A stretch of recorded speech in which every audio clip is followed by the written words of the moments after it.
Class 10 chapter 8 introduction to trigonometry exercise 8.2 question number first evaluate the following. इसका हम आज third part देखेंगे।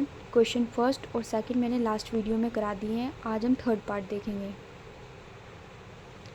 Third part है cos 45 degree upon sec 30 degree plus cosec 30 degree. हम इसको solve, यहाँ पर हम वैल्यूज़ को पुट करेंगे। कोस 45 डिग्री कितना होता है, कोस 45 डिग्री 1 अपॉन में अंडर रूट 2, तो हमने लिख दिया 1 अपॉन में अंडर रूट 2। सेक 30 कितना होता है हमारा, सेक 30 हमारे पास होता है 2 अपॉन में अंडर रूट 3, तो हमने लिख दिया 2 अपॉन में under root 3 plus cosec 30 degree. यहाँ पे चेक करते हैं, कोसेक 30 डिग्री हमारे पास कितना होता है 2, तो हमने यहाँ पर लिख दिया 2। ठीक है, अब हम क्या करते हैं, हमने अभी हमारे पास क्या था, यहाँ पर 2 के नीचे कुछ नहीं था, तो हमने यहाँ पर 1 लगा दिया। ठीक है, तो अब हम क्या करेंगे, 1 अपॉन में अंडर रूट 2 ऐसे ही रहने देंगे। फिर यहाँ पर डिवाइड लगाएंगे, ये वाला डिवाइड लगाया हमने। फिर हमने क्या किया, अंडर रूट 3 और 1 का एलसीएम क्या आएगा, अंडर रूट 3 ही आएगा। फिर अंडर रूट 3 चाहिए था हमें, ऐसे करके मतलब इसका एलसीएम हमारे पास अंडर रूट 3 आया, तो हमारे पास अभी वैल्यू कितनी है, 2 अपॉन में अंडर रूट 3। ठीक है, तो हमें एलसीएम में कितना चाहिए, हमें अंडर रूट 3, तो अंडर रूट 3 तो है ही नीचे डिनोमिनेटर में, तो हमने 1 से कर दी। और न्यूमरेटर में भी 1 से मल्टीप्लाई, डिनोमिनेटर भी 1 से मल्टीप्लाई। 2 इंटू 1 कितना होता है 2, और अंडर रूट 3 इंटू 1 कितना, अंडर रूट में 3। तो हमारे पास क्या लिखना है, हमें सिर्फ 2 लिखना है यहाँ पर। फिर आता है 2 अपॉन में 1, 2 अपॉन में 1, हमें डिनोमिनेटर में क्या चाहिए, अंडर रूट 3, लेकिन यहाँ पर 1 है। अब हमें क्या करना पड़ेगा, 3 से डिनोमिनेटर में मल्टीप्लाई और न्यूमरेटर में मल्टीप्लाई कर दी हमने, तो 2 अंडर रूट में 3 और अपन में 1 इंटू अंडर रूट में 3 अंडर रूट में 3, तो हमने लिख दिया, ये सेम वैल्यू लिख दिया 2 अंडर रूट में 3। ठीक है, इसके बाद हम क्या करेंगे, ये बीच वाली टर्म जो है, मिडल वाली टर्म मिडल वाली से होगी, जो ये वाली ऊपर वाली नीचे वाले से होगी, बीच वाले से होगी। ठीक है, तो हमने क्या किया, 1 की मल्टीप्लाई अंडर रूट 3 से कर दी, क्योंकि मैंने ऐसे बोला था ना, 1 की मल्टीप्लाई अंडर रूट 3 से कर दी, ये कर दी 1 इंटू अंडर रूट 3। फिर अंडर रूट 2 की मल्टीप्लाई इस पूरे से कर दी, ये हमने ब्रैकेट लगा दिया। ठीक है, ब्रैकेट का मतलब है ये पूरे अंदर की वैल्यू है पूरी, ये एक साथ में है। ठीक है, फिर हमने क्या किया, 1 इंटू अंडर रूट 3 कितना होता है, अंडर रूट 3 अपॉन में किया। अब अंडर रूट 2 की ना मल्टीप्लाई हम पूरे ब्रैकेट के साथ कर देंगे, अंडर रूट 2 इंटू 2 ऐसे करके करी, मतलब अंडर रूट में 2 ऐसे, जैसे हमारे पास पूरी वैल्यू थी। अब हमने क्या किया, इसकी मल्टीप्लाई मतलब अंडर रूट 2 इंटू 2 कर दी, फिर प्लस लगाया, अंडर रूट 2 लिखा, फिर मल्टीप्लाई करी हमने इसके साथ 2 अंडर रूट में 3, तो 2 अंडर ऐसे आ जाएगा, 2 अंडर रूट 2 ऐसे करके प्लस में। फिर ये जो अंडर रूट में जो वैल्यूज़ होती हैं वो सिर्फ अंडर रूट के साथ ही होगी। ठीक है, और जो बाहर सिंगल टर्म है ना, ये ऐसी रहेगी, तो इसके सामने यहाँ 1 है, तो 1 इंटू 2 कितना हो जाएगा 2। ठीक है, बाहर वाले की बाहर वाले की से करनी है और अंदर वाले की अंदर वाले से करनी है, मतलब अंडर रूट वाले से अंडर रूट वाले के नंबर की करनी है। जैसे अंडर रूट 2 और अंडर रूट ऐसे करके है ना, under root 2 into under root 3, तो इसका मतलब है अंडर रूट में अंडर रूट तो रहेगा ही रहेगा, इनके जो यहाँ पे इसको एक साथ लिख लेना है, तो अंडर रूट 2 इंटू 3 कितना हो जाएगा 6, तो यहाँ पे आ जाएगा अंडर रूट में 6। तो हमने ये वैल्यू लिखी है यहाँ पर, जैसे 2 अंडर रूट में 2 प्लस में 2 अंडर रूट में 6, ये हमने ऐसे करके लिख दिया। फिर अब हम क्या करेंगे, अब इसको आगे हम सॉल्व नहीं कर सकते हैं। ठीक है, अब हमें क्या करना पड़ेगा, इसको जब आगे हम इसको सॉल्व नहीं कर सकते हैं तो हम इसका रेशनलाइज़ करेंगे। रेशनलाइज़ क्या होता है बताती हूँ।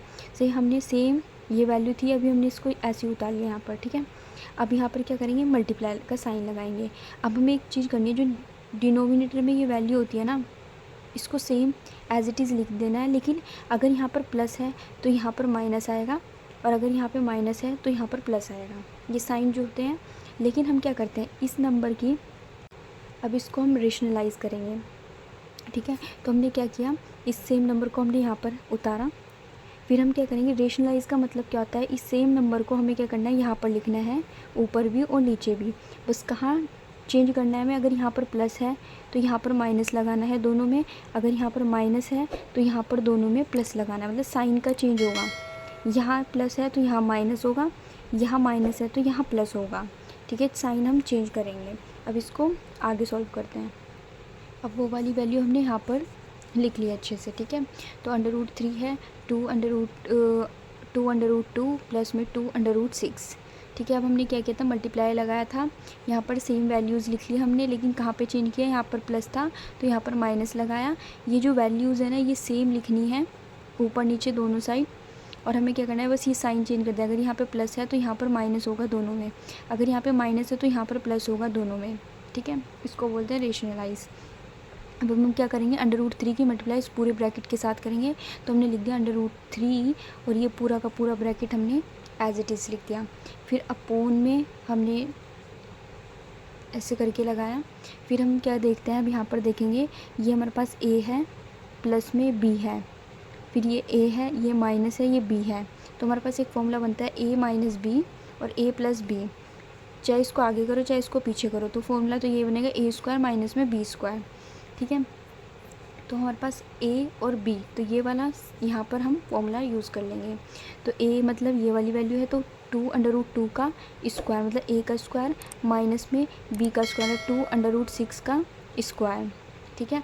अब हम क्या कर लेंगे, अभी बताया था मैंने, जैसे 2 हमने यहाँ पर लिखा अंडर रूट 3 √2, जैसे हमने लिखा under root 3 into under root 2, तो इसका मतलब है इसको पूरा एक साथ अंडर रूट लगाया 3 इंटू 2 कर दिया हमने, तो हमारे पास क्या है अंडर रूट में 6, तो इस तरह से हमारे पास अंडर रूट 6 आया। फिर माइनस करा, फिर हमने इसकी, अब जैसे हमारे पास अंडर रूट 3 है और उसकी मल्टीप्लाई 2√6 के साथ करनी है, तो अभी पता ही है इसके सामने क्या है 1 है, तो 1 इंटू 2 कितना हो जाएगा हमारे पास 2। अब मैंने क्या बताया, अंडर रूट लगाना है, जो अंडर रूट के अंदर वैल्यूज़ होती हैं उनको एक साथ लिख देना है, तो 2 अंडर रूट में 3 6 18, तो हमारे पास 2 अंडर रूट 18 आ गया, अपोन में किया हमने, ठीक है। इसके बाद हम ये वाली वैल्यूज़ देखते हैं, जैसे 2 अंडर रूट 2 का स्क्वायर बोला है यहाँ पे, ठीक है। तो 2 अंडर रूट 2 का स्क्वायर का मतलब ये है कि जैसे 2 का भी स्क्वायर करना है, अंडर रूट ऐसे मतलब 2 का भी स्क्वायर करना है, अंडर रूट 2 का भी स्क्वायर करना है, इसका होल का स्क्वायर है मतलब इसका भी स्क्वायर करना है, इसका भी स्क्वायर करना है, तो 2 2 जो कितना होता है 4, ठीक है, ये आ गया। फिर हम ये कर लेंगे, जैसे अभी बताया था ना, इस स्क्वायर से इस अंडर रूट को कट कर देते तो हमारे पास क्या बनता है, सिर्फ 2 बनता है, तो 4 2 जो कितना हो गया हमारे पास 8, तो हमने यहाँ पर 8 लिख दिया, ठीक है। अब हम ये लेते हैं 2 अंडर रूट में इसका स्क्वायर, 2 अंडर रूट में 6 का होल स्क्वायर, तो मतलब 2 का भी स्क्वायर करेंगे, अंडर रूट 6 का भी स्क्वायर करेंगे, 2 का भी स्क्वायर करेंगे, अंडर रूट 6 का भी स्क्वायर करेंगे, 2 2 जो कितना होता है 4, इस स्क्वायर से इस अंडर रूट को कट करा तो हमारे पास कितना आएगा 6, तो 6 4 जो 24, तो हमारे पास कितना आया 24, इस टाइप से कर रहे हैं। फिर अब हम क्या करेंगे, अभी हम देखते हैं यहाँ पर भी 2 कॉमन निकालेंगे, मतलब यहाँ पर भी 2 है, यहाँ पर भी 2 है, तो हमने यहाँ से क्या किया, कॉमन कर लिया 2, तो हमने यहाँ से दोनों में से 2 को कॉमन निकाल लिया। जब 2 को कॉमन, यहाँ से 2 को बाहर निकाल लिया तो हमारे पास सिर्फ अंडर रूट 6 ही तो बचेगा, फिर माइनस लगाया, यहाँ से जब हमने 2 को बाहर निकाले तो अंडर रूट 18 ही तो बचेगा, बस ये बचा यहाँ पर। अब 8 माइनस 24, तो 24 में से 8 को माइनस करेंगे तो हमारे पास 16 आएगा, साइन किसका बड़ा है, माइनस का 24 का, ठीक है। 24 बड़ी वैल्यू है ना, तो इसके सामने कौन सा साइन है, माइनस का, तो इसलिए हमारे पास माइनस का साइन आया, ठीक है। अब हम करेंगे 2 1 जा 2 और 2 8 जा 16, ठीक है। तो हमने क्या किया, अंडर रूट में 6 माइनस में अंडर रूट में 18, ये हमने लिख लिया। हमारे पास वैल्यू क्या बची यहाँ पे, माइनस का 8, तो हमने माइनस का 8 लिख लिया यहाँ पर। अब हम क्या करेंगे, हमारे पास हम माइनस का क्यों छोड़े यहाँ पर, डिनोमिनेटर में माइनस वैल्यू क्यों ही लें, तो हमने क्या किया, ऊपर से भी हमने माइनस कॉमन ले लिया। तो जब ऊपर से हम माइनस कॉमन लेते हैं, तो मैंने एक बात बताई थी, जैसे हम माइनस कॉमन लेते हैं तो अंदर जो वैल्यूज़ होती हैं अंदर ब्रैकेट के, उनके जो साइन होते हैं वो चेंज हो जाते हैं। जब हमने माइनस कॉमन लिया यहाँ से, ये प्लस का था तो ये बन गया हमारे पास माइनस का, और ये माइनस का था तो ये बन गया प्लस का। तो हम क्या करते हैं, हमने प्लस पहले 18 पहले इसलिए लिखा क्योंकि प्लस का हो गया था, तो जो चीज़ प्लस की होती है ना उसको हम पहले लिख लेते हैं। फिर माइनस में अंडर रूट 6, फिर अपोन में -8, तो एज इट इज़ हमने लिख लिया। तो इस अब क्या हो गया, माइनस से ये माइनस हमारा कट हो जाएगा। तो हमारे पास अब देखते हैं अंडर रूट जो 18 है, 18 का एलसीएम कैसे, इसको मतलब छोटी से छोटी फॉर्म में हम कन्वर्ट कर रहे हैं, इसलिए हम ये सब चीज़ें कर रहे हैं। 2 कॉमन लिया, फिर यहाँ से माइनस कॉमन लिया। अब हम देखते हैं, जैसे 18 है, 18 का एलसीएम जैसे हमने देख लिया यहाँ पर 2 9 जा 18, 3 3 जा 9 और 3 1 जा 3। तो अब इसमें देखते हैं कि कॉमन क्या आ रही है, कॉमन आ रहा है 3, तो हमने 3 बाहर निकाल लिया और अंडर रूट 2 को ऐसे ही रहने दिया। तो हमारे पास क्या बना, अंडर रूट 18 को हम कैसे लिख सकते हैं, ऐसे करके, तो 3 अंडर रूट में 2, फिर माइनस करा। अब हम 6 को कैसे लिख सकते हैं, 2 3 जा 2 3 जा 6 और 3 1 जा 3, तो इसमें से कुछ भी कॉमन नहीं आ रहा है। तो 2 पेयर्स बनने चाहिए ना, तो यहाँ पर पेयर्स नहीं बन रहे हैं किसी भी एक नंबर के। यहाँ पर पेयर्स बन रहे थे 3 के, तो इसलिए हमने 3 को बाहर लिख दिया।